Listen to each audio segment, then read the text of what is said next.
వ్యాప్తంగా చాలా ఆనందమైనటువంటి వాతావరణము. ఈ ఆనంద ఉత్సవాలు జరుపుకుంటున్నాము. ఢిల్లీలో గత 25 సంవత్సరాల తర్వాత మొట్టమొదటిసారిగా మన ప్రభుత్వం నిర్మించబోతున్నాము. ఆ ఢిల్లీ में नहीं कल गली में आएंगे, परसों भगवत पूरा दुनिया में फिराएंगे.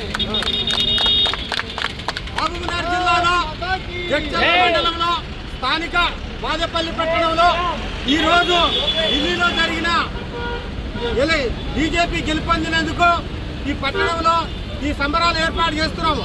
ఎందుకంటే కొన్ని సంవత్సరాల తర్వాత బీజేపీ ఢిల్లీ ప్రవేశం చేసుకున్నదంటే దేశానికి చెప్పబెట్టేలాగా అన్ని పార్టీలకు రేవంత్ రెడ్డి గారి ఢిల్లీ పోయి ఏమో చేస్తానన్నాడు, కానీ ఏమి చేయలేకపోయాడు. చివరికి వీడు ఏడాడుగు పెట్టా నాశనం సర్వనాశనం అయిపోయింది.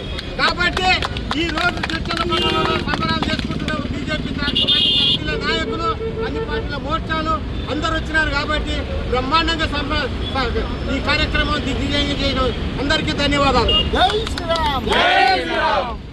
ఈరోజు భారతీయ జనతా పార్టీ ఢిల్లీలో గెలుపొందిన సందర్భంగా చర్చలలో సంబరాలు అమరాన్ని అందించిన కార్యకర్తలకు, ఇక్కడ వచ్చిన పెద్దలకందరూ కూడా పేరు పేరున నమస్కారం తెలియజేస్తూ, రాబో కాలంలో కాషాయమేమో ఇంకా మిగిలిన రెండు తెలంగాణ, కర్ణాటక ఖచ్చితంగా కూడా ఈ 2 రాష్ట్రాల్లో కూడా కాషాయ జెండా ఎగరేస్తాము.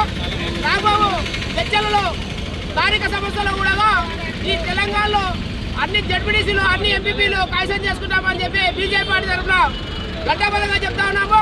కాబట్టి ఖచ్చితంగా కూడా ఈ భారతదేశంలో ఈ యొక్క తెలంగాణలో ఉన్న హిందూ సోదరులందరూ కూడా బీజేపీకి ఓటేసి రాబో కాలంలో హిందూ ధర్మాన్ని కాపాడతారని చెప్పి కోరుకుంటున్నాను.